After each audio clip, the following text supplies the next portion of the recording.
Welcome back to Kevin Pollak's Chat Show. I am, as always, Chat Show. How are you? How the hell are you? I've got an email that addresses that very thing I'll get to, I assume, at some point. We're coming to you live from the West Side Comedy Theater here in the west side of California, specifically the Los Angeles area. I want to thank the folks here at the West Side Comedy Theater. If you're thinking about seeing comedy and you're on the west side of Los Angeles, go to westsidecomedy.com. Check out their damn, will we call it a website? Yes. Typically. Mm-hmm. Still? Yep. I always assume it's going to be a new name that I don't know yet. Right. That's not a bad assumption. I'll let you go with that. I have a show this Wednesday. My sketch team is performing at 8 p.m. I'm on a new team that I'm much more happy with. It's called Back Alley Racket Club, and we're at 8 p.m. this Wednesday, October 4th. And this will drop on Tuesday, October 3rd, so tomorrow night. Yeah, there you go. So if you're if you listen and you're in the area, stop on by. Very excited about the new team. Yes, they're fantastic. They're all very talented, and this is shocking, get along with each other. That is weird. Unlike my old team. That is weird. They're not selfish. They support each other. It's very bizarre. Now, you know your old team gets together and watches this show. No. My old team, I'm surprised most people on my old team know my full name. Yeah, they don't get together. That's where you know it's a lie. More it's bullshit. Sammy Levine. Hey! Back with us. I mean, I only missed the one episode thing. The audio. Yeah, but we get fan mail saying, where the fuck is Sam? Really? Yep. Maybe they just don't cut over to me often enough on the live broadcast. I'm sure that's what it is. J-Mac? That'd be it. We need to cut to Sam every 38 minutes. Thank you very much. Sure. Every 38 minutes is like twice. That's right. Throughout the show. Hey, perfect. There's the joke. Sammy, your Cubs? My Cubs, they're in the postseason. You and I were just talking about this right before the show. Today is the last day. Sunday, the 1st, is the last day of the regular Major League season. And for the first time in a long time, all the games today are meaningless. Every one of them. Every one of them. There is nothing left to be decided today. All the postseason is set. Home field advantage for all the games has been set, for all the series has been set. So today it's really just to see if Giancarlo Stanton can hit 60 home runs or not. You know what the best part of today is for me, it being the last day of the regular baseball season? What's that? The worst season in San Francisco Giants history is over.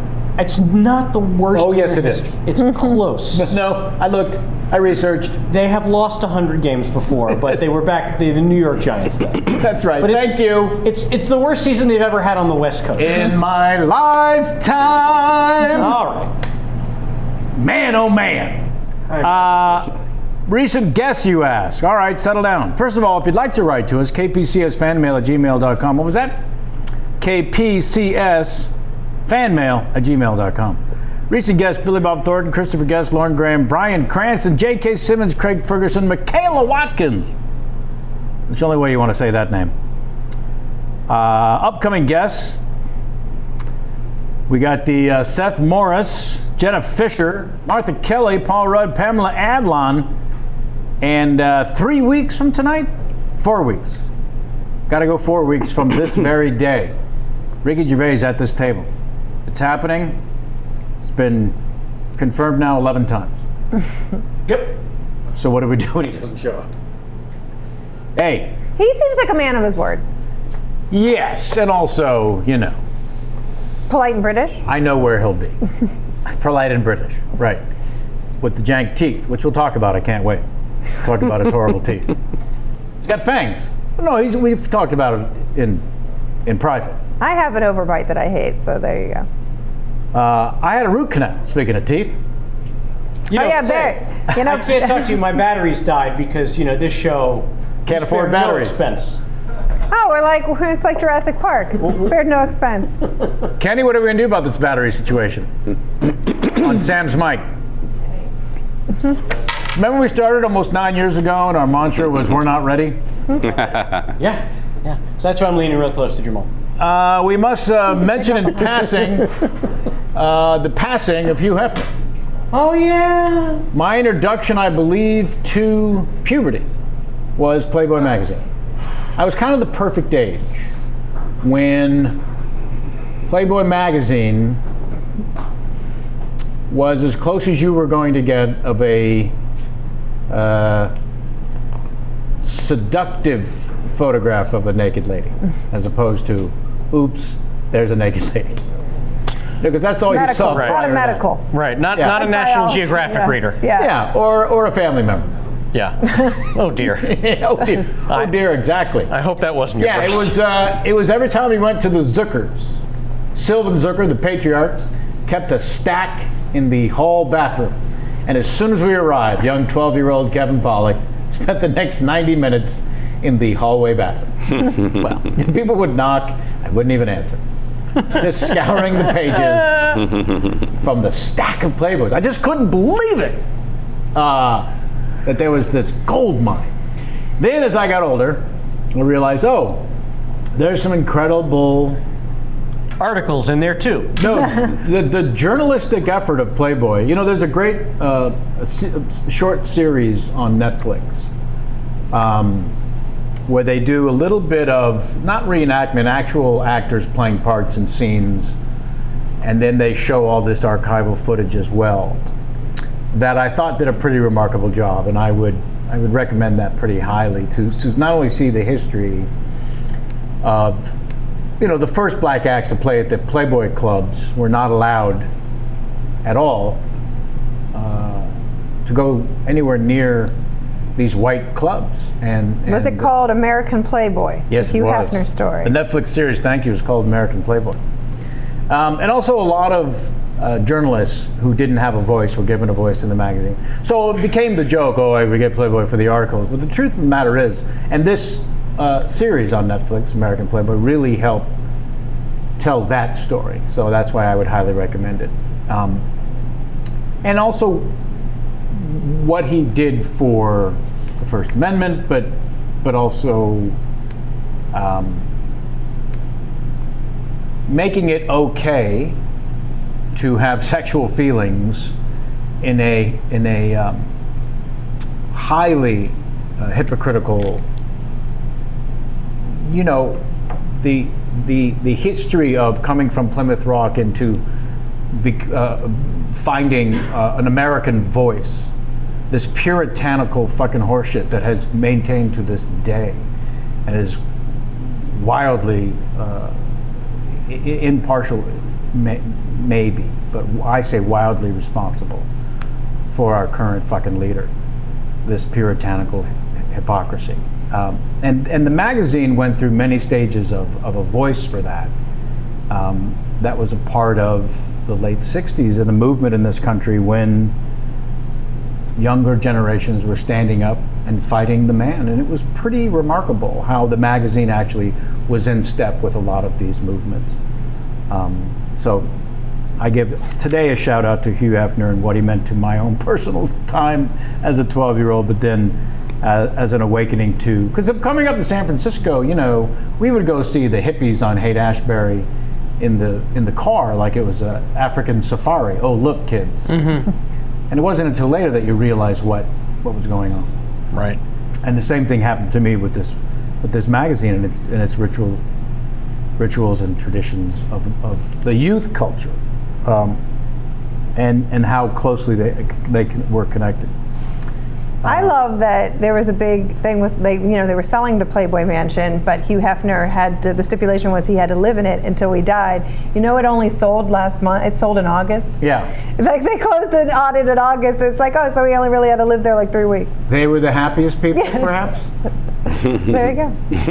Because that drove the price down a little. It went from 200 million to 100 million.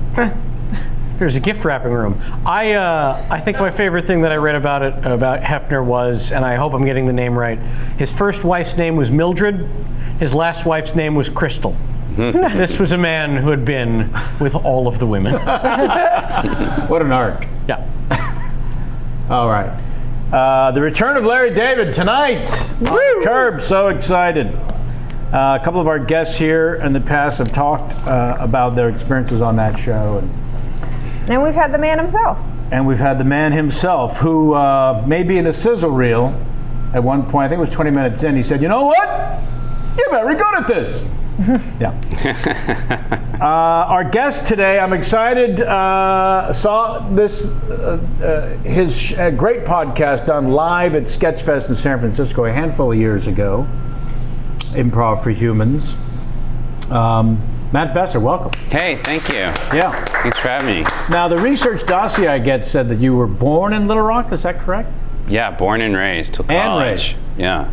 I'm going to see my mama, my dear mama, who settled inexplicably in Bella Vista, Arkansas. Oh, I don't know if I've heard of that. What part of Arkansas? It's a good hour's drive from Little Rock. Mm-hmm. North. It's closer to the other airport. Is it Fayetteville? Yeah. Northwest Arkansas. Right. Yeah. So what?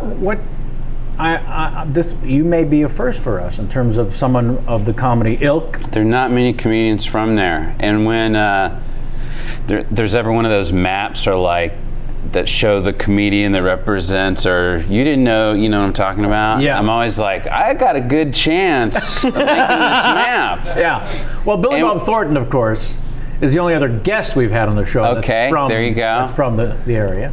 But Bill Hicks was on it. God damn it. And he's not even from there. He actually died there. And he spent 3 weeks, because I think his parents moved there from Texas or something like that.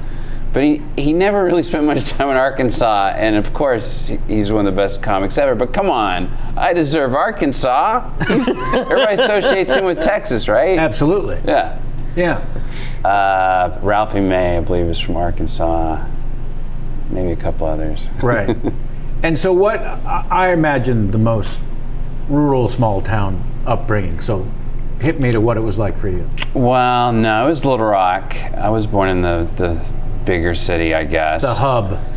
Yeah, it didn't seem smaller rural, but I guess in terms of maybe comedy, at least at that point, obviously before the internet, it felt like I really thought that you had to be born in Hollywood or New York to do that, to go into that business. Right. In the same way that I thought I for sure would be an investment banker like my dad was in Little Rock. Like I just thought that's the course. Yeah, even when I was all the way up to college, when things started to open up, I'm like, oh, I don't have to stay on that path. And hey, my college radio show, people think I'm funny, and what's up with that? And so it never occurred to me that that was a path or anything. Or that the term "what's up with that" would become part of the vernacular. Well, I started, and I went, what's up with that? People call in and say, keep saying that, man. You got a catchphrase, don't fuck it up. What's a catchphrase? Evil Dr. Chen, I'm sensing a humming coming from over there. Should we check the bottled machine? Yeah. Become overly sensitive to the sounds of this wonderful, wonderful tea. Yeah, the college thing was originally about your musical taste. It was sort of on a punk rock. Yeah, I had. I don't know how many people still do college radio even, but that was like kind of the first stage for a lot of people, I would think. If you didn't do open mics, it was like, this is the first time I can talk to a lot of people. And right. I think it only had a 30-mile radius, Amherst College. So, that UMass, Smith College, that whole area. But as soon as I started to get fans, I was like, oh, this is weird. That guy called in last week. I actually have fans. And so at first it was just playing music, then I'd do a bit or do a crank call or something like that, and then it just became more of that and less music, and right. starting to put my feelers into doing stand-up. How does the show even begin? The radio show? Yeah. That's a small college, so you just had to sign up, and I had the 2 a.m. to 6 a.m. slot on Friday mornings, I guess I should say, so no one wants that slot. And but man, it paid off, and eventually I was drive time hour on Fridays, baby. You were. Now, going back to Little Rock, at what point are you feeling a sense of the comedy weirdness, like uniqueness, and? It's probably more into music of like punk music at that point. In Little Rock, which is unheard of. This is during ZZ Top, 38 Special, sure. Like that era. And so I was into that kind of music, which was a very small clique of people. And we're also getting into, I guess, comedy-wise, like I remember seeing this movie, Pink Flamingos, John Waters. Sure. And at that point, that was the weirdest thing, maybe still the weirdest thing I've ever seen, but definitely at that point, I was like, whoa, I can't even imagine you could have something like this, much less wrap my head around it. Right. And then I saw, and I was into stand-up, or just in general into it, but I think the first, like, seeing Andy Kaufman, there was this Live from Catch a Rising Star special that we rented at Blockbuster, and I didn't know you could do stand-up like that. Like, I'd only seen straight at, like, Steve Martin was probably the weirdest it got at that point, but like seeing that one and maybe not even understanding it the first time I saw it, because on that special he bombs on purpose, and he has Bob Zamuda heckling him, saying his lines as he says it, as if he's a huge fan. So he's like doing his Elvis bit, and Bob's in the front row doing the lines along with him, and Andy's like, hey, do you mind not doing my bit as I'm doing it? And Bob's just like, hey man, I'm just a big fan. Well, just, don't do my material while I'm doing it. Just be quiet. And then Bob challenges like, hey, why don't you do some new stuff then? And Andy's like, you don't think I have any new stuff? And just watching this as a 15-year-old or whatever, I was just like, how's this in a comedy special that we even see this interaction happening? Isn't there an editor? Right, and someone should shut this guy down and not mic him. Why is the heckler mic? But that didn't occur to me at all. I was like, what is this? What have I stumbled upon? And then eventually he's like, I can do new stuff. This is all in my memory, by the way. Yeah. Because I haven't seen it in 25 years. Yeah. But he's like, I got some new stuff. You don't think I have new stuff? Here's some new stuff. And beep, beep, beep, and just starts doing gibberish or something. And like he's failing, like, and I don't know if I got it at that point or it hit later. Oh, he was bombing on purpose, and because the audience at Catch did not understand what was going on. He was bombing. They were not in on the joke. Right. So the fact that gets into a special of a stand-up bombing, and me even like the audience not getting it first, then at some point getting it. How old are you at this point? I think I must have been like 15, right around there in high school.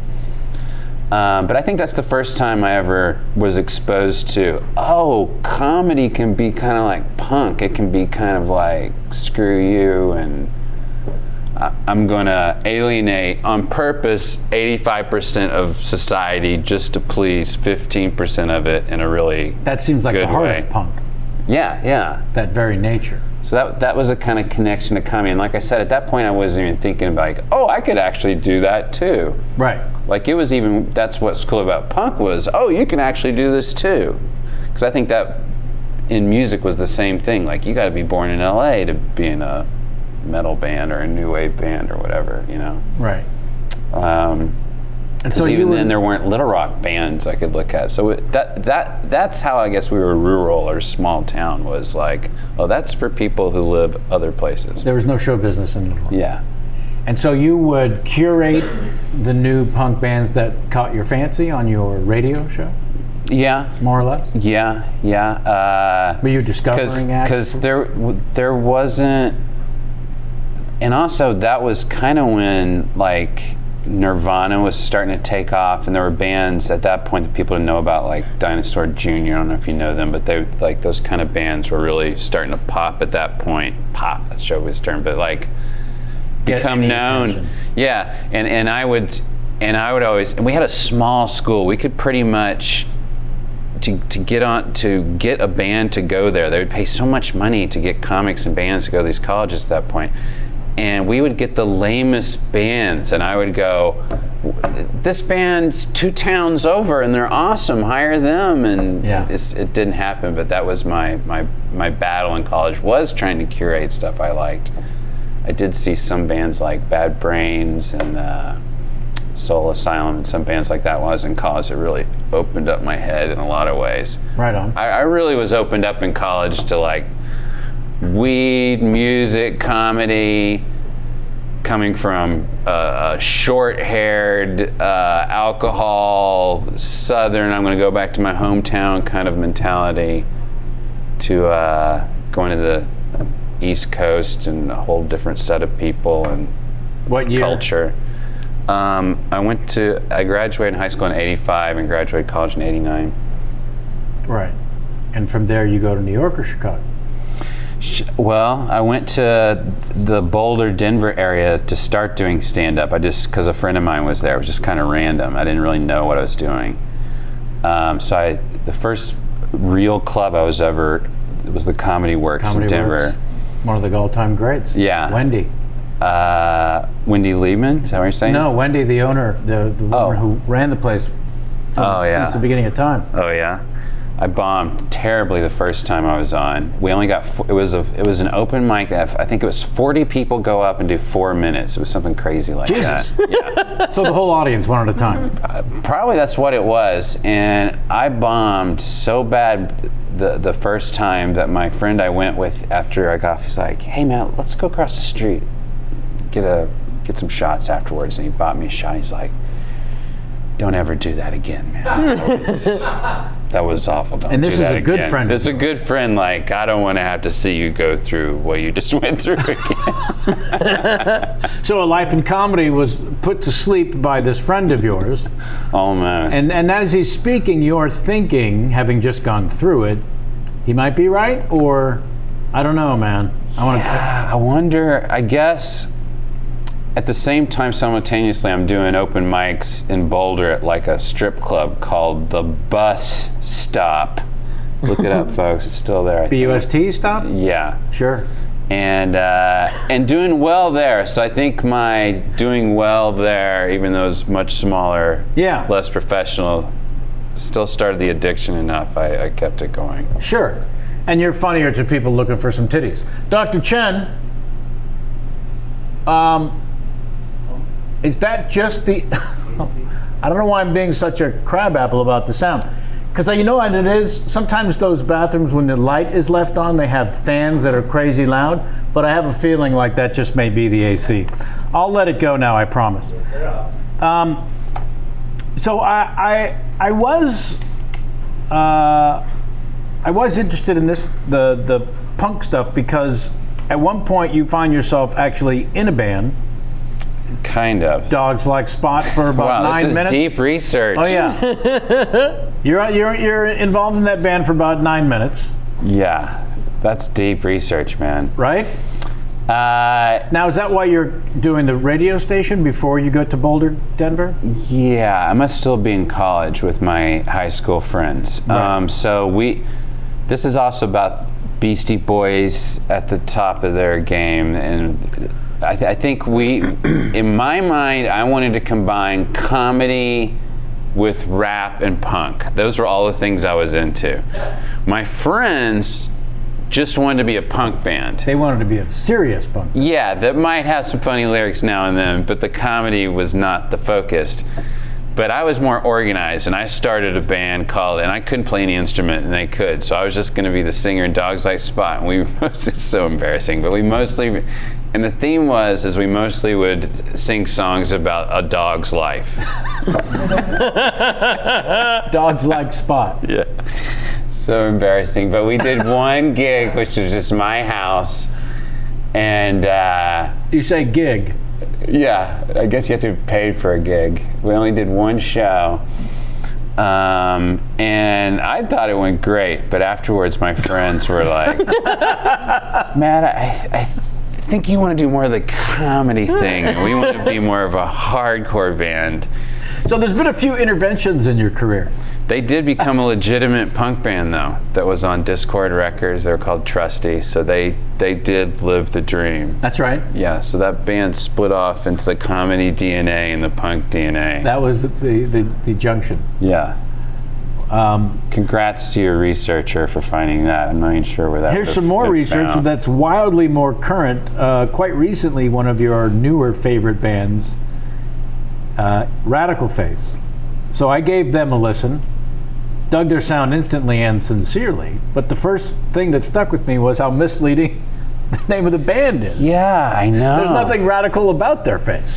Yeah, the first time I was recommended that band, it sounds like the name of a ska band or something. It sounds like it's really upbeat like radical you associate with like surf music or something, or to me like Butthole ska. But no, they sound zero like that. They have like a cello, and all their songs are really depressing. Yeah, there's nothing radical about their sound. No, I guess they based it on a flyer on a telephone pole that said "Radical Face Lift," and the lift was ripped off. So they just saw radical face. Yeah. Now that I love. They need to get that good propaganda orange out there, out front. So, yeah. But it is a great sound. Yeah.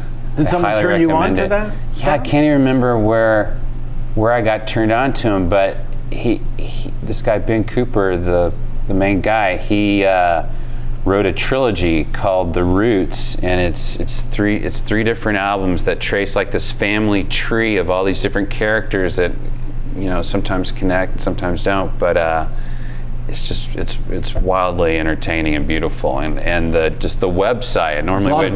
I wouldn't recommend a band's website usually, but the website is like following a map of the family and these videos that explain the story. It's really good. Yeah. So you find yourself ultimately in New York after the stint in Well, I went to Chicago after Boulder. Okay. And that's where I learned how to do improv, met Del Close, That's where our you studied mentor. under, and Del actually sort of come out of retirement, as the story goes, to look after the group that you came up with. Yeah, that's good research too. I'm not fucking around. Yeah, I you're don't know not. why this is so surprising But these to are you. deep cuts. He had not directed a group for a while when we quite a while, like almost 10 years. Yeah, he was teaching but not directing. The coach, or director, yeah. And because I think he had just gotten bored with the Herald form that he created, and it didn't even occur to him, hey, come up with another form. But with us, he got inspired and he came up with this form called the movie, where you do a movie in 30 minutes. And it was weird doing it with him because it didn't work right away, and it was definitely an experiment, and it kind of taught us how to experiment with coming up with forms, even because we were used to just doing this one classic form of his, and this was something he hadn't done or he had tried before and it had failed. And he looks like a mad professor anyway, and he's just, that didn't work, let's try it again, you know, and us just wanting to please him and knowing it's not working. And then one day, all of a sudden, he had an epiphany, and he gave us this note, and it changed everything. We're like, yeah, that's it. And it changed everything, and it was working. We're like, yeah. Was it a note you can discuss? Yeah. It was, when we were improvising, we always seemed to be kind of mocking the movies. And at a certain point, he goes, don't mock them, put them up on a pedestal. Show how much you love these genres, and by showing what you love about them, you know, that way we can focus on what is truly funny about them, instead of us going up there basically like, we're better than this genre, and this is what's stupid about this genre. Don't approach it that way. Instead of like, really, the word he used was pay tribute to it. He said, pay tribute to it as best you can. Start there, and that'll be a grounded place. And that's the problem with a lot of improv in general, is if it doesn't start somewhat grounded, it just gets so crazy and wacky you don't want to watch it. Right. So his thing was like, no, let's try. Do the baseball movie is the one we had the epiphany on, and he was just like, forget comedy, just get that comedy out of your head. Just do a baseball movie the best you can. Make me believe it. Act the best you can. That was another thing. Like, some people, when they're doing improv, try to act funny and bigger, and it becomes larger. It's just like, no, just be yourself. Let the premise be the funny, and you just be the best baseball player you can. Because if you're trying to be funny, you might act like this, say, I'm a baseball player. So it's like, no one acts like that. No one talks like that. Just acting funny is a recipe for death.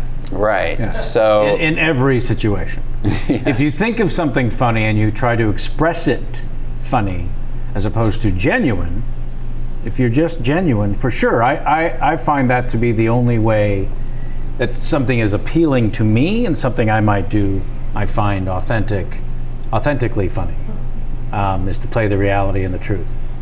Yeah, we don't know, especially when you don't already have a script that's telling you where to head.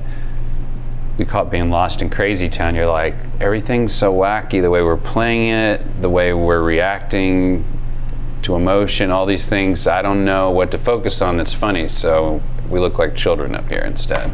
Right. And that was a great way of focusing it. And when you really focus to be real, when something was funny and kind of popped up naturally, it didn't seem as silly and stupid when we started to go, now that's where the comedy will come from, and we'll focus on that. It seemed organic.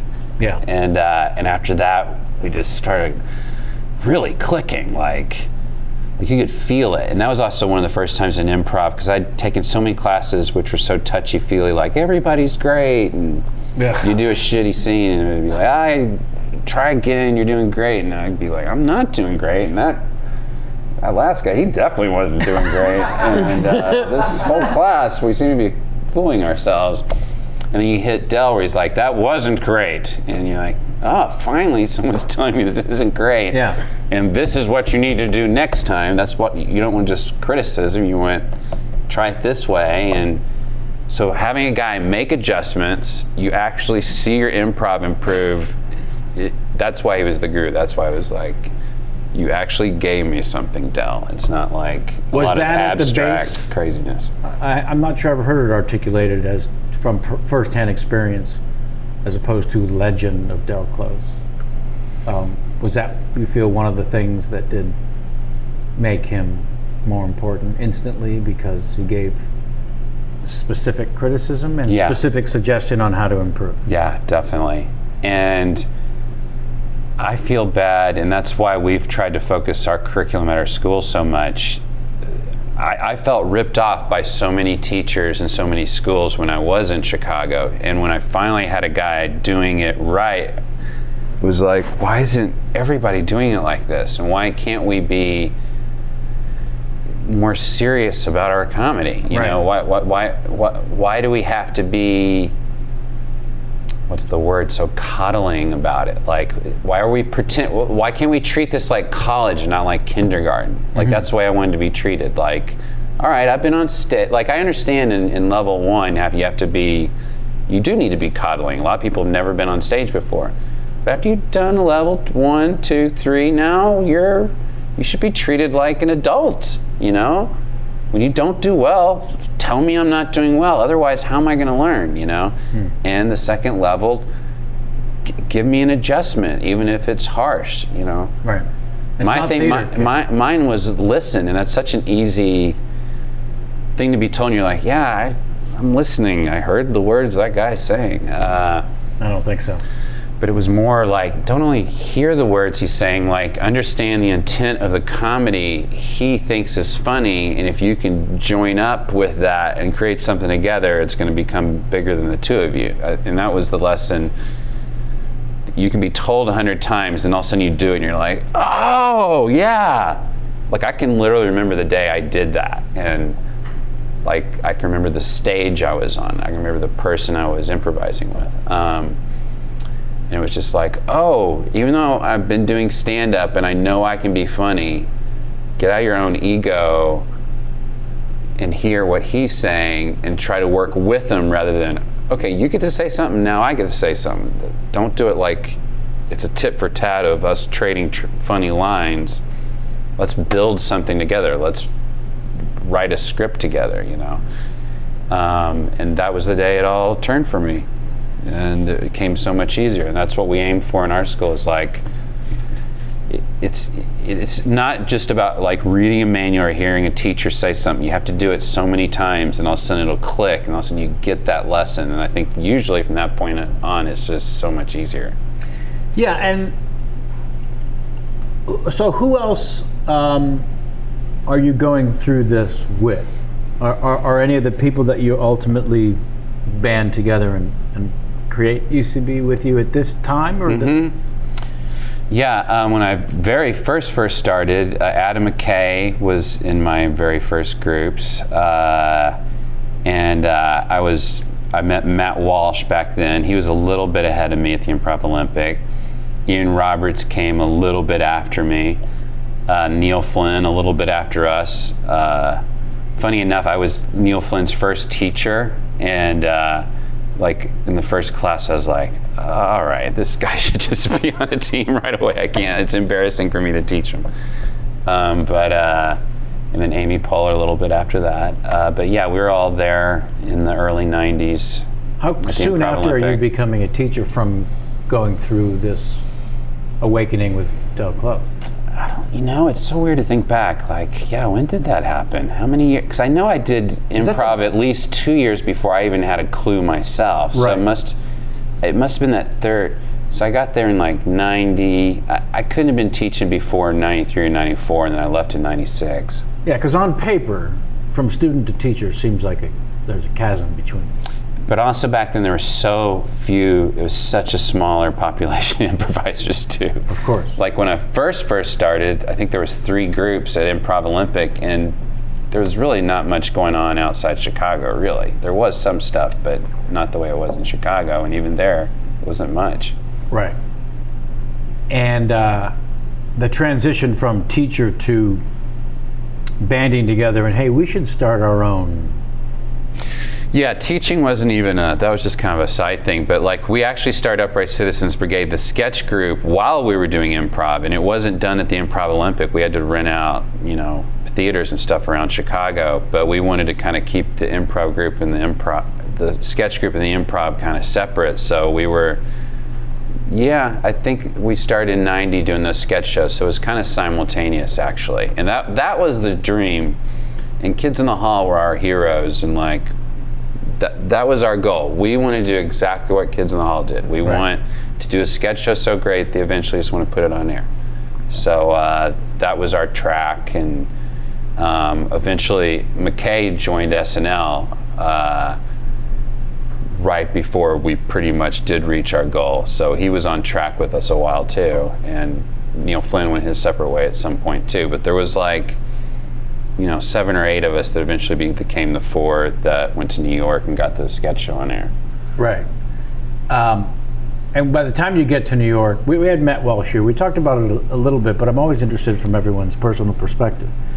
By the time you get to New York, with that goal and with that trajectory, that seems like the biggest hurdle, to go to the Mecca and not only find a voice, but to be heard.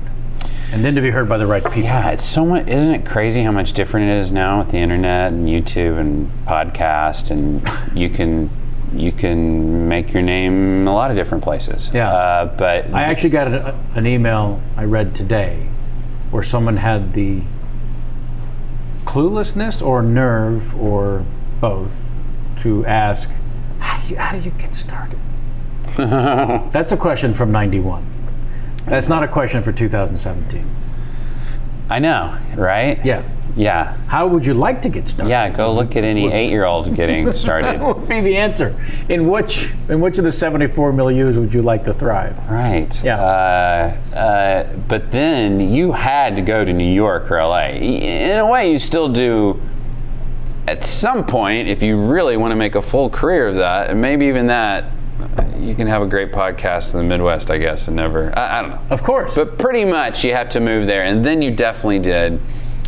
Comedy Central, oddly enough, was more based in New York at that point, their center of operations. So we were like, there's only one place for us to be. It's not like we're going to get on a network. There weren't that many cable. It was like Comedy Central was the only destination. And so we went there to showcase and impress Comedy Central. I had, through stand-up and doing that Aspen Festival. Were they even Comedy Central? Were they still the Ha Network? Or No, they were Comedy Central, I think, at that point. I think, yeah. So I did have a manager. I had Dave Becky, still do at 3 Arts. Holy crap. And so You had early Dave Becky. I did. I know. Me and Louie and Todd Barry. Right. So he connected me to some people at MTV and Comedy Central, so they did indeed come see our showcases, and our showcases went really well, and I think we were doing something sketch groups in New York weren't doing, and we definitely, our improv, no one was doing that, so we were being talked about because of those two things. There was this place called Luna Lounge, a show called Eating It that everybody was doing back then, and Dave got us into that rotation, and that that was immensely helpful because everybody in the alternative comedy scene was doing that at that point. And who's in the group at that point? Amy Poehler, Matt Walsh, and Ian Roberts, and myself. Right. Yeah. And that was a big deal for us leaving Chicago. Looking back on it, we probably should have left earlier, but it was, you get so in a rut in a city, you feel like I can't leave because I got. Also, you worked really hard to get to a certain level. Yes, exactly. It was like that for me and other stand-ups in San Francisco. To climb that scene that had generation after generation after generation, going back to the 50s, of icons. Yeah. And so when you rise to a level, you don't want to start over somewhere. You don't want to. Yeah. You don't want to leave high school. I tell you what, I had a harder time starting over after the UCB when I moved to LA than I think we did, because it was so expensive to have a sketch show on stage in New York at that point. Like, I think we had to pay like $300 a night, and we lost money every night, and it was hard to be a sketch group basically in New York. So it was kind of, even besides how funny we might have been or not been, there just weren't that many sketch groups, period. And zero improv going on. Right. So it was easier to make a name for ourselves, is what I'm saying, because we were so committed to, we're going to go there, do these showcases no matter what, and this. No matter how much we lose. Yeah, and this improv was kind of an afterthought, and then it was like, oh, people don't really know about this improv or do it, and they're almost more interested in this than our sketch show. But yes. And then when I came to LA, after I thought I had a name, I've been on Comedy Central for 3 seasons. I've been in a sketch group. We moved out here, and there was an open mic at a coffee shop in the Valley, like in walking distance from my house. I went over there expecting this is gonna be no problem getting up at this coffee shop. And the woman running the open mic, she was like, oh, I know you. You're from Upright Citizens Brigade. I'm like, yeah, I like your show. Oh, thanks. I'm like, so can I get up and do some stand-up tonight?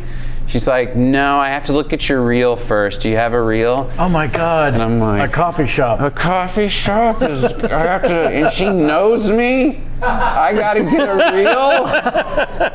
I felt so, I can remember that night. I felt like I needed to throw up, like, oh my God. Am I really starting over that low that I can't even get up at a coffee shop open mic without a goddamn reel? Yeah.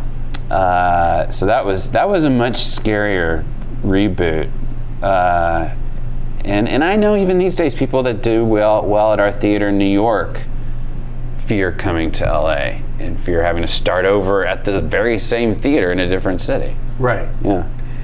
And okay, we're gonna. Sorry, we get off topic. No. There is no path. There's just the one we take. But I've been told by our wonderful floor director, who I've only been speaking to about sound issues, that I have a live read to do. Oh. So please enjoy this. I'm here for you. Won't you? This is a new company to me. The fine folks at Earwolf reached out and said, hey, these folks at Bombfell would like to be a part of your show, and they'd like to introduce you to their wonderful company. And introduced I was. There are a few other companies like this that I've only heard about, so I didn't have a lot of first-hand experience. It's an online personal styling service that helps men find the right clothes. Now, I was fortunate enough 10 years ago to find a better half who immediately got me out of, well, what did I say? I was on my way to wearing Tommy Bahama. You were wearing Tommy Bahama. And like a tent, a shirt that looked like a tent. I was on my way to John Lovitz. You're on the way, John Lovitz, or I was thinking like Tootie from Goodfellas. There you go. Nice. Tootie. Yeah. And Jamie basically said, you know, Kevin, if you wear clothes that fit, that's a good place to start. And instantly people started asking me how much weight I had lost. Yeah, and it happens to this day, and it turns out a lot of people just wear ill-fitting clothes one way or the other, either too small or too big. Yeah, and especially for men. Women do it too. Yeah. But yeah. Well, I speak for the men, and I find that most men I know don't have a fucking clue as to how to dress. It's simple and straightforward. All you have to do is complete a questionnaire, and a dedicated personal stylist will handpick pieces specifically for you. Now, there's an experience online. I signed up, and they have great photographs of types of, do you fall in the line with these people, with this style? What is something that you have worn that you might like, or what is interesting in these pictures that you want to experiment with, quite frankly? Once you've viewed your selections, you have 48 hours to make any changes or even cancel altogether. You're in total control. That was one of the things I really liked about it. Even though you're a part of this process, you only pay for the clothes you keep. You also have option of receiving clothes once every 1, 2, or 3 months. Because Bombfell is on your side, they won't make a dime until you find something that you want to keep. Again, my personal experience was to follow through the online service and also get a sense of, I guess this does represent what I normally wear, these clothes. And here's some pictures of clothing over here that I might want to try. And then you get this shipment, and that feels like Christmas morning. And then you try things on, and it's so easy to send stuff back. They make it kind of idiot-proof, which is really, really important. Let's face it. So my experience was nothing but positive, and not just because they've joined the show and have suggested I say so on this piece of paper. I think you know by now, I'm pretty happy to say this was difficult or frustrating, if in fact it was, and this was not the case. I really had kind of an easy go of it for the most part. I'm trying to think of now if there's really anything. No, it was enlightening, as I said, in terms of going through and picking stuff, and then the shipment came, and I wasn't frustrated by the stuff that they sent that I was wrong or they were wrong in deciding what I might like, because I felt responsible for what actually showed up. And then it was a matter of, does this look good when I try it on? Does this fit right? But in terms of what they sent, it was all kind of perfect. Best of all, we've negotiated with Bombfell to get our listeners and our audience a special offer, $25 off your first purchase when you go to bombfell.com/chatshow. That's Bombfell, as in the bombs fell, Bombfell, BOMBFELL.com/chatshow. Bombfell, open and close. I see what they did there. Nice. Yeah. I want to thank the Bombfell folks for sponsoring our show, and you folks who write to us all the time and ask, hey, how do I get involved? How do I help the show have a greater life? Check out bombfell.com and see what they can do for you, you sons of bitches. So, Matt, when you realize you've got you've sort of found a groove and you've accomplished, let's go to New York to follow our heroes, Kids in the Hall, and finding a show and sort of growing up with Comedy Central together. Mm-hmm. What is the path to, people seem wildly curious about the improv. We could teach them the way we were taught. Some of us, if not all of us, were already advanced teachers back in Chicago. Mm-hmm. And the idea of opening up your own school. Mm-hmm. Well, we didn't go out there with that plan at all. Exactly. Is it necessity in terms of affording the stage space yourself? Yeah. Let's figure out a way to make $1? People were asking us, and we didn't even think about it, really. And it's almost weird we didn't think about it. But we were asked to coach teams as soon as they saw our show. And we were fortunate, it really wasn't out there, the type of long form, as we call it, improv that we were doing. So we really did have something that people didn't have. Versus sketch, everyone knows how to do sketch, but this is a methodology of doing things you have to learn. So it just grew into that, and once we were teaching a group, a herald, or how to do this form we did, then they wanted to perform it, and then once we perform it, we're renting a space, and then we're renting a space 3 times a week, and then we're starting to realize we're the only thing going on at this space we're renting. We're paying for this space, basically. So we never went, let's make our own theater. It always became like economics, like it'd be much cheaper for us to lease a new space and not keep paying this other space. Right. So that's how it started. And it was all just, it started selfishly, really, as like, it's really hard to afford to do sketch and improv in this city. Let's rent our own space and make it more affordable for us and other people. So that's, it never was a plan. Right. And then how long does it take to get several days, nights of classes going, and the sense of I don't really remember. It seems like not long. Or why do I feel like we were 7 nights a week all the time? I don't know. I can't even. And I was the first artistic director, but I can't remember when. It seemed like it was 7 nights a week pretty soon. Right. Yeah. And some of the new up-and-comers to those classes, are they people like Rob Riggle and Paul Scheer? Yeah. And Rob Corddry? Rob Hewell, lots of Robs. Yeah, too many Robs. Too many Robs, too many A lot of Andys, Andy Daly, Andy Secunda. My wife, Danielle Schneider, Donna Furman, Jackie Clark. But the first class was kind of a lot different than maybe, or generation, if you will. It was a little different because these people had all been doing sketch and their own kind of improv for a while. So they weren't right out of college newbies into comedy. Whereas that's more typical once we got moving. A lot of people haven't done comedy, but most of our first generation were people who've been doing at least sketch for a while. So they already knew they were funny and they'd already been on stage, so we weren't teaching them that. We really were just giving them this certain methodology, yeah. Right. And they were our peers much quicker as a result, too. Right. Yeah. And you say there was a sense of, boy, looking back, it seems like we were always 7 nights a week. The reason I say that now I think about it was we would have felt like we're losing money if we had stayed closed on a night. So even if we didn't have people in the audience, we probably at least tried to be open every night. Or have a class at least. I wouldn't imagine us just being dark. Right. And your word of mouth out on the streets of New York, handing out flyers and... I these days, this is my old man thing, is when we'll have a show that it's like a one-person show that's a good show but not getting some people, then we see that the one person of the one-person show isn't even tweeting about their show or doing any support for it.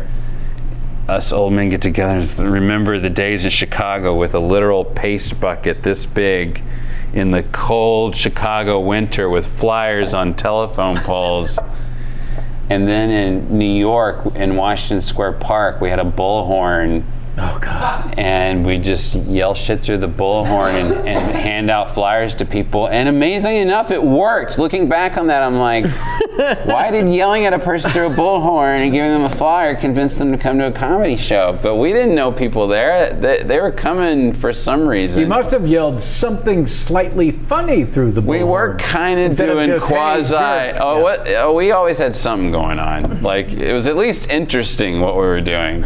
Yeah. But yeah, I guess word of mouth, that's a good thing about New York too. If there's a good, cool show going on, I think word of mouth does spread. People want to know about it. Yeah, I don't know if you could say that about LA, or maybe times are different now. But back then you'd hear about something and people would go to that show. Right. And you guys as a fearsome foursome, are just, there's probably a sense of teamwork having come through this together. Yeah, one, you don't know anybody. Two, you feel a desperation of, man, we're putting down a lot of money for us, like just everything. It's like work all day, then put your money into the stage and do the show. It's just like, we're not gonna waste any moment if we can be flyering or supporting this. And we didn't want to, it wasn't like, we're gonna move to New York and live there a long time. It was like, we're gonna move to New York and go full steam ahead until something happens. And it did, thank goodness. Yeah. And you said when Adam McKay got Saturday Night Live, there must have been a sense while you were thriving in New York that Saturday Night Live is down the street. And while you were focusing on teaching improv, I assume there's still some sketch stuff happening at the theater as well? Or is it all improv? Oh no, it's sketch and improv. Right. Just all comedy, really. Right. Yeah, just all sorts of wacky shows. And do you feel like once the group had its 3 years on Comedy Central, that you sort of had your own and controlled your own Saturday Night Live experience in terms of doing sketch on television? Mm-hmm. So is there a disconnect from the world of SNL, or is I mean, are you able to thrive on your own without that looking over your shoulder or having a sense of that matters when it happens and it doesn't matter until it happens for anyone who's interested in it? Well, during the time we were on air, we definitely had a commitment to the show. Like if SNL had said to any one of us, most likely Amy, do you want to be on SNL? We had a commitment that we said to each other that we weren't going to say no to that. I would look down on anyone who would do that, period, really. If you had your own sketch show and left that to go to someone else's, even if it's as long as it's on TV, I would not admire that. And then after that, though, when the theater itself is thriving and you've got all this new talent that's sort of germinating and coming into their own and ultimately thriving within your house, more or less. You know, is there a proprietary sense? I mean, you want the best for the students, and you know they're going to go on. No, not at all. Because I knew so many people in SNL in both the writers' room and on air, like McKay, Horatio Sands, just Tina Fey. So they were all our friends. We're all improvising with them on Sunday. So I felt very connected. And actually, people were always trying to get us to talk negatively about SNL, because that just becomes, as much as they get, like this year, get so much tribute for what they do, they also, it seems like every other year get so much shit of. They're dead and it's over. Saturday Night Live is dead has been written 100 times. Yeah, and especially right then too. I think that was a big headliner at that point somewhere, like on some magazine, New York or something. Magazine, Saturday Night Dead. Yeah, and they always would come to us, since we're a sketch group, like, it's dead, right, and it sucks, and it was always like, you can't get me to talk negative. All my friends are on that show, they write for it. I know how difficult that show is. I'm never gonna down talk it, and be supportive of it. I didn't see it as. But also, as you say, there's so much intermingling going on that, from an outsider's point of view, who would suspect any form of competition, because it's human nature, when you are intermingling to that point, then you're also feeling like you're all in the same war, the same battle together, which is... I'll tell you my battle, which was more direct, is after our show was on, we wanted our show ASCAT to become a television show. Right. And we had a legitimate pitch going out. Adam McKay actually was pitching out with us. And for a while, it looked like it was going to happen at NBC. I forget what eventually happened. It was like an executive leaving or something, but that seemed to be a legitimate path of ours. But we were going around to other places, and what I got then, and I still get anytime I pitch a pure improv show, is how can we make this more like Whose Line Is It? And which is just a different kind of improv. It's just not the same thing.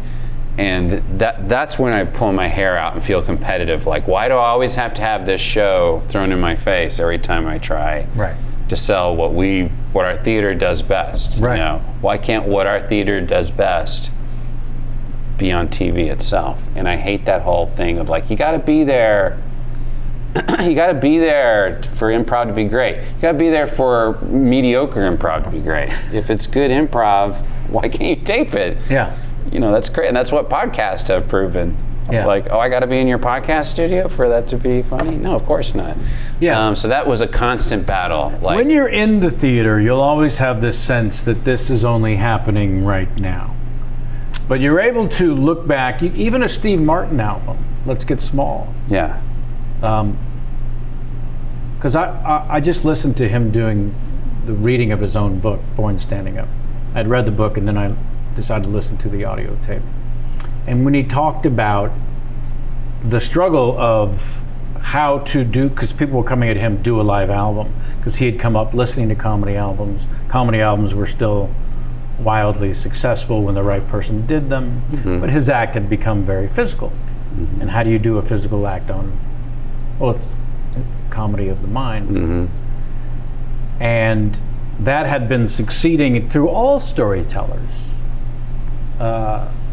And I feel that's the same world for Improv for Humans, for example. You don't have to be there watching you guys do it, as fun as it was at Sketchfest. Everything is better live, but that doesn't mean the recording of it sucks. Except for pornography. I would say... Right, I don't want to be there. It's too sad. It's too sad. You see what's really going on. But no, I mean, it's... Yeah. I'd much rather...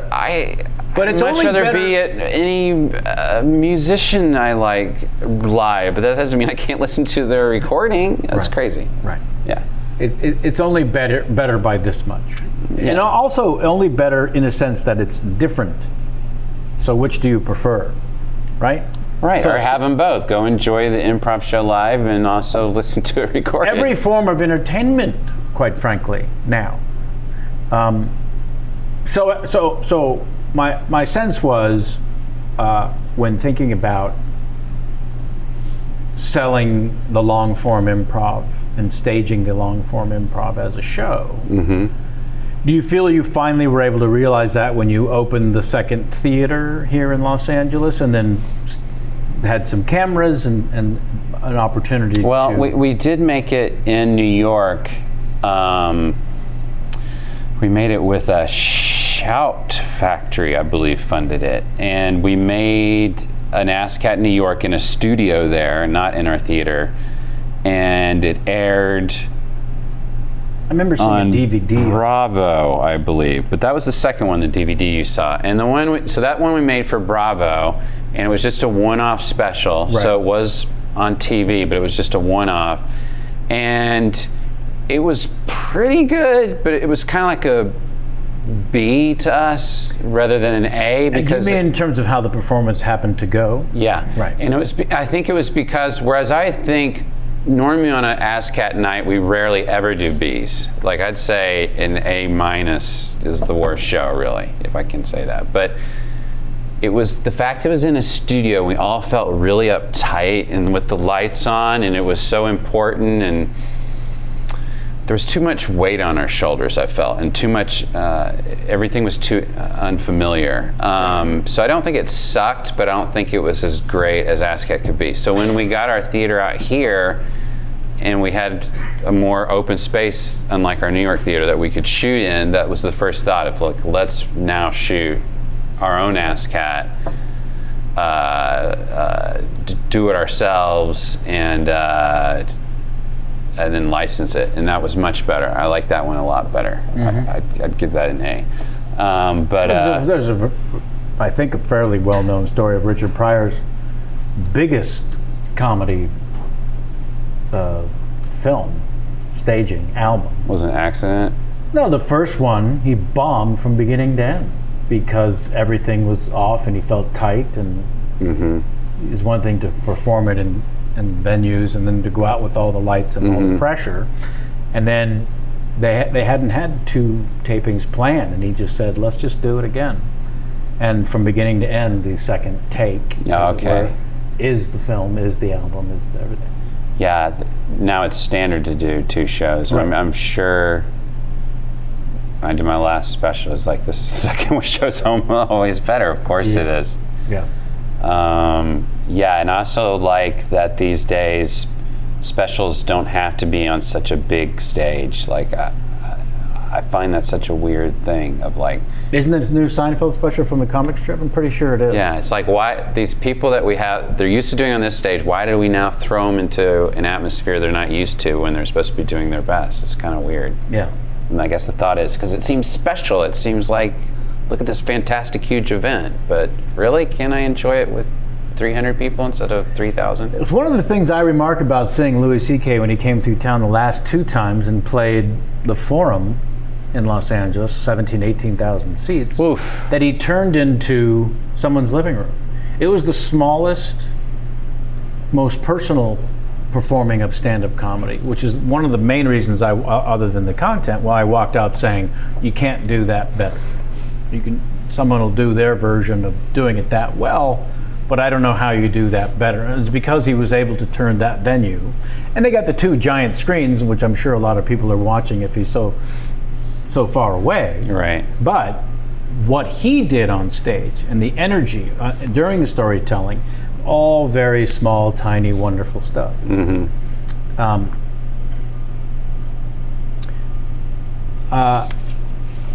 Okay, we have a segment on the show called Famous Questions. The questions themselves are not famous at all. Okay. These are famous friends and or former co-stars who I reach out to and ask them to write a question for you. You feel You're it? going to be fine. You sense it? I don't know who this is going to be. Sometimes I let you know who's written the question, and other times I just tell My you most straight out. famous ones aren't on social media. Okay, all right, here we go. Well, these are people I reached out personally. Okay. Yeah. Through something called email. Is that electronic mail? I believe it is Or electronic. as Fetterman calls it, electronic M. Nice. Uh-huh. I like it. That's a very Fetterman joke. All right. There's 2 different questions. I'm going to read them both and then allow you to decide which one you would rather answer. Oh, no. Because I feel the first one is, well, never mind. I'm not going to cast judgment, although it seemingly already happened. You've done and taught improv in 3 biggest hubs for improvisation. How would you describe the differences in sensibility and play between New York, Chicago, and LA? Or you've released a CD of prank phone calls. The original UCB show ended with real-world pranks. You've pranked the Today Show, even set up your own Comedy Central show where you pranked experts. Has a prank ever backfired on you? Yeah, that first question, that's the question I'm sure you get too. What's the difference between cities? I'm never good at saying that. I also feel, even as we've talked today, like things change so much. Like Chicago now the scene can't be anything like when I was there, and New York even when I was there, it's a moment in time. They're all a moment in time. And how comedy is done, and how you make a business of it, it changes so much. It's not even fair for me to comment on anything but LA. But the prank show thing. So has it ever backfired? Well, one of them, it's referring to a show I did called Crossballs on Comedy Central, where, thank you, where it was like a crossfire show, and we had characters debating real people, but the real people didn't know they were debating characters. And we primarily focused on assholes. Like, I was like, I don't want to do friendly, candid camera, hey, I want to go after people I don't like. For example? Like a Baptist preacher who's against gay marriage, you know. So you set up a scenario for that real-life Baptist preacher to debate on what he thought was a legitimate debate show? Yes, and they would come in and debate, and we never said, surprise, you're on camera. They would leave thinking they had done a legitimate debate show, would not know, likely until they turned it on, or a friend of them called and said, you know that was not a real debate show? And then who was the We did character? 24 episodes, and I think only one person caught on during the show that it was actually a prank show. What was the scenario of that? I say it was mostly assholes. It was 90% assholes. He was not, but he was a scientist, and he was pro stem cell research and pro stem cell research. And I was a guy who was against cloning, I think. And then we had a guy on the set who was against it, and a guy on the satellite feed who was for it, and they started debating each other. And they were twins. We got twins. And they were supposedly on opposite sides of the country, even though the guy in the satellite was in another studio next door. But they were debating each other, and one's against cloning and one's for it. And when they're debating, and it took people a while but they were, one had on like a blue jacket with a pink tie, and the other guy had a pink tie with a blue jacket, like they were kind of in these weird opposites. And they started debating. We had this planned script where at one point they started saying the same words to each other at the same time. Like talking simultaneously. I think cloning that, and that's when the scientist went, okay. He went like this, and he looked at me and went, nice one. But everyone else had no clue. Right. The last episode that never made the air, that got the show shut down. This is the backfire answer. It was on gun control. And this guy was a gun nut, and my guy was anti-gun because I thought guns were for wimps, and I was a hunter, but when I went hunting I only used rocks, and I only used rocks for self-defense.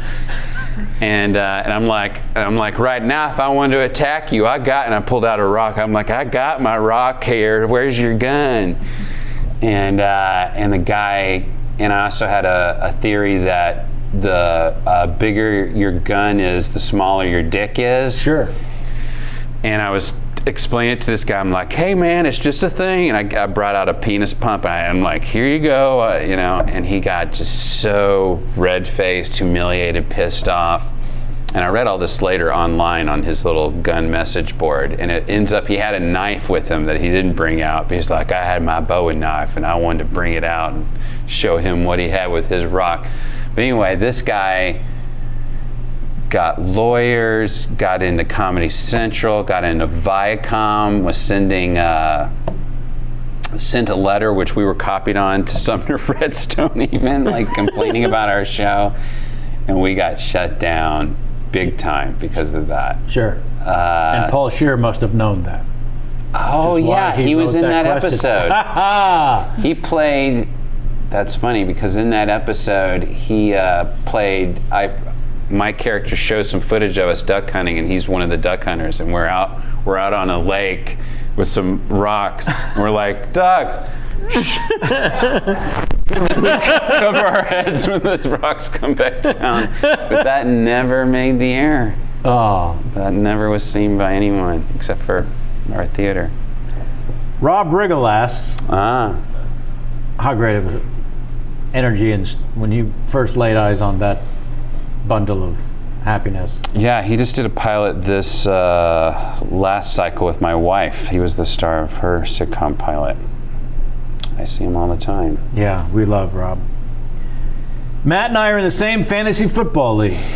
Ask him who is the greatest champion to ever emerge from this league. Correct answer, Rob Riggle.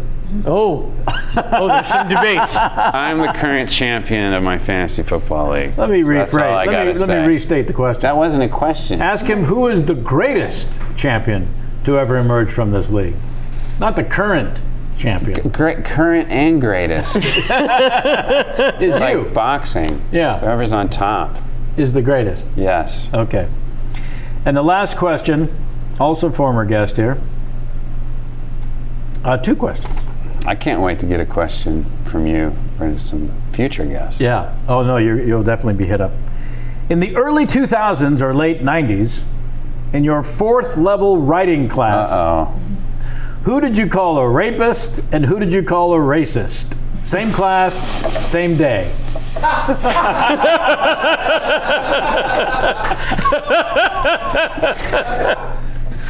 Was it someone, is this a celebrity or am I calling out someone in my class? Does it say that? In your class, students. So I'm calling one student a rapist. And the other student a racist. Same class, same day. I've got the answers here. Oh my God, I can't remember any of that. We had written sketches that Matt did not find funny, to say the least. Rob Corddry was the rapist, Owen Burke, the racist.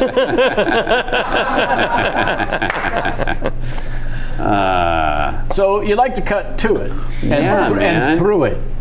You see, I'm helping society. I'm not just saying that I don't like the sketch. Yeah, you're more I'm specific. saying why they should be in prison. Comedy is about being specific. Yes. Acting and writing is about being specific. So it wasn't enough to say that's not funny, that's not of quality. You guys need to know that you're a rapist and you're a racist. It's not even the scene, it's you. Corddry's also in that fantasy football league. And then the second follow-up question from Mr. Corddry. Uh-oh. Who is your fantasy football mentor? Answer, Booby Cord Cakes. Cords These Cakes. guys have a one-track mind. They really do. Booby Cords Cakes. Is that the nickname he gave himself? I've never heard that before, so I guess so. It sounds a little rapey to me. See, it all comes back to the truth. Can I ask a Please, question of weigh our in, guest? Sammy. All right. So I want you to help me remember this accurately, and hopefully you remember it well. So I know the UCB show on Comedy Central started in '98, but if I'm not crazy, didn't that happen kind of after a showcase at Montreal Comedy Festival? Aspen Comedy Festival. Comedy Festival, right. And so to get into the Aspen Comedy Festival, wasn't there a showcase in New York Probably, that led up to that? Yeah. And I guess this would have been like May of '97. Does that sound about right? Okay. Do you remember any of the other performers in that same showcase? Oh, you mean a showcase with other performers? Yes, a showcase with other performers in New York in May, leading to the Aspen show. One of which was you, I assume. That is exactly correct. Now, you guys opened the show, and it was crazy because I'd been doing... How young were you? I was 15, but I'd already been doing stand-up for 2 years at that point. But I remember it was the only stand-up show I'd ever done that opened with a sketch team. That wasn't smart. Was this at Catch Your Rising Star? No, it was at Stand Up New York. Okay. And it was you and Amy and Ian, and I think Matt Walsh was also there. And the sketch was about astronauts. Oh, yeah. Oh, so you know. Well, that's our big sketch. That was our big sketch. It fucking destroyed the room. And I remember I was not the next comic who had to go on because the MC came back on. He was like, all right, that was not something you usually see in a comedy club. Get ready for regular stand-up. And then I can't remember the name of the comic who went on after you guys, but he was not pleased because it was very hard to follow. Yeah, I don't remember. Well, here's the thing with us in stand-up, and this is also kind of answers why'd you open your own theater question, is like, we were always such a pain to any stand-up club we performed, and we didn't mean to be. It just like, what? I got to get more than one mic? What do I got to do? You got to put your props where? Yeah. You want to enter from the back, huh? Like anything we asked, we were total fucking assholes. And then with the stand-ups, Marin and I have talked about this on our show, and I got into it with him back then because he used to like we would have plants in the audience or something like that, and the stand-ups would undercut our bits all the time, like, all right, here's the UCB to pretend to have a heart attack, or something like. Like, dude. Yeah. Because stand-ups are all about, reality. I'm just going to tell it like it is, and I will destroy any suspension of disbelief you're going to ask from your audience right here in the intro. So it was always a pain for them too, I'm sure, to mix the two. But I think that's odd too at this point, because I think that's more common now. But at that point, you definitely did not see sketch and stand-up. I had never seen anything like it. And I remember I was standing in the bar with all the other comics, and they were like, "There's a sketch? It's a sketch?" And so we all crowded around and stuck our heads in to watch. And I think, were you the plant in the audience? Yes, I was the Jew. Odd in a comedy situation to have one of those. Well, thank you for taking that trip. That's the one where they apologized to the Jews. It's that one, right? Probably. Yeah. There was an astronaut, and you wore a silly mustache. Oh, that's a different one. Different one? I'm a Okay. redneck who hates astronauts. Because they create moon cheese babies. Clearly, that's the problem for all of us. And you just spoke what everyone was thinking. I want to direct folks to your website to check out things like 6 most important sets in the history of stand-up comedy, because we're simply running out of time. Besser versus the audience. Now, I heard this, I was listening to How Did This Get Made? And there was an ad read for Besser versus the audience, and Paul Scheer went off on a little tangent saying, you know, he used to just yell at us in classes, and most people who stand in front of an audience are nice to them, certainly in a warm-up situation. Matt, on the other hand, so did you just get to a certain age, Matt, where you just sort of lost your patience with the stupidity of most human beings? Well, ASCAT is a free show. We do actually, we've always done 2, one's paid, one's free, and we always had kind of a philosophy with the free show that we owe the audience nothing, and we would tell that to them at the top of the show. Look, don't expect us to come out here and be nice to you, because we're all on equal ground here, and there was something freeing about that. Yeah. So the top of ASCAT on Sundays or on the free show is usually... Became Besser versus the audience? Or if those guys are there, them too. Sure. It's not just me. But yeah, because it's more fun that way, and it's a little more, you know... So it's more and we talk about real shit too sometimes, and like if I don't like someone, I'll say, get the hell out of here. We had some Republicans from Orange County that were bugging me one time. I'm not sure if that made Besser versus the audience, but yeah, it's like I feel like, and I don't feel that way like when you have a paying audience. I feel you do owe them, and you can't just tell someone exactly what you think. You do owe them on some level to entertain them. That's what they're there for. But sure. I feel like it's more like church, the free show. It's like the priest is going to say some things, you might not like everything. But you sinned this week a little bit. Let's talk about it.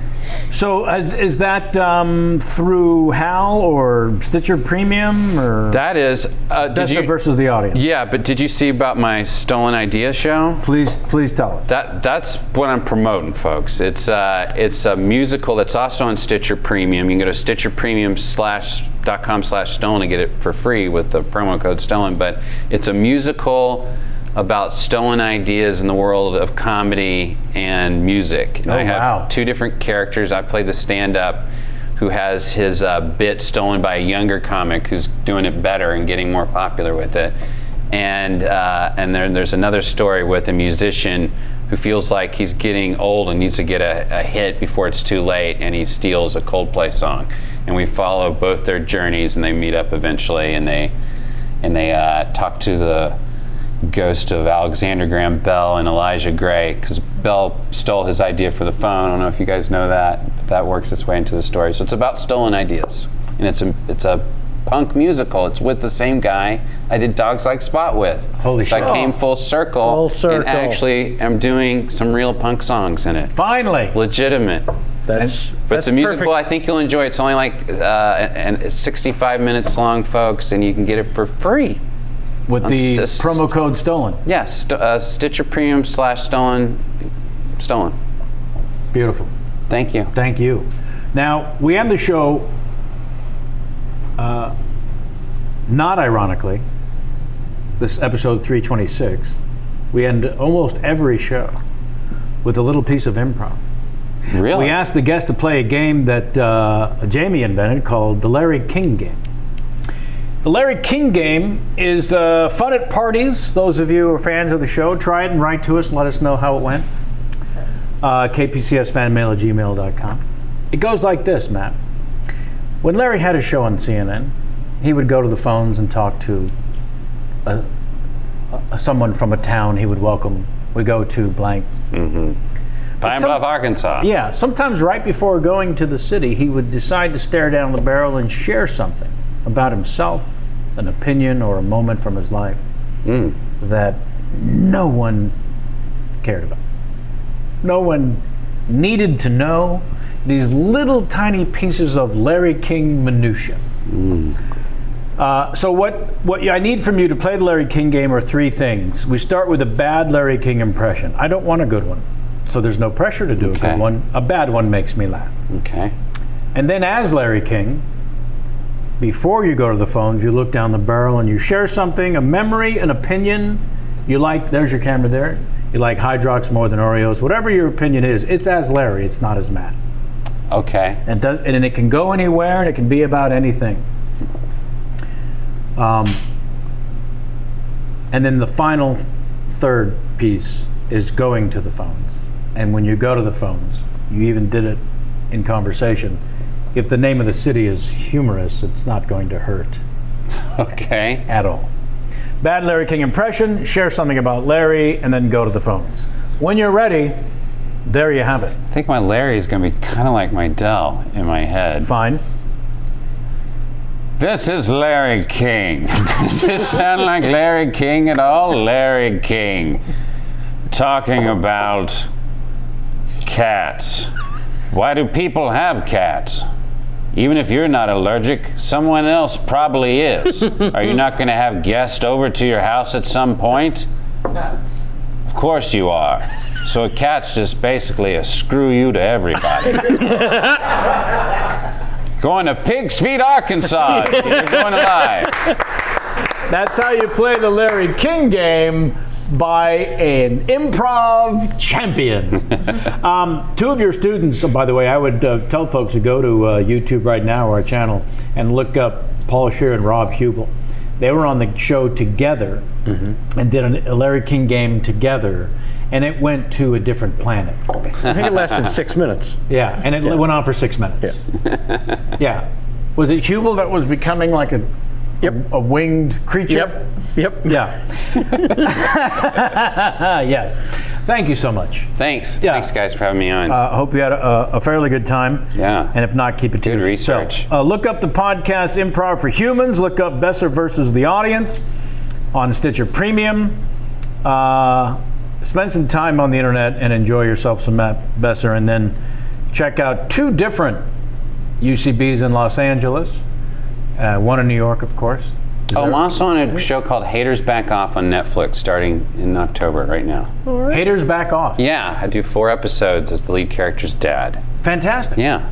It's a new comedy half hour? It's season 2. Yeah, it's a half hour by Miranda Singh. She's a YouTube star, very funny lady. You should have her on. Love to? Yeah, she's You'll very help interesting. facilitate that. I will. Beautiful. It's a win-win for everyone here.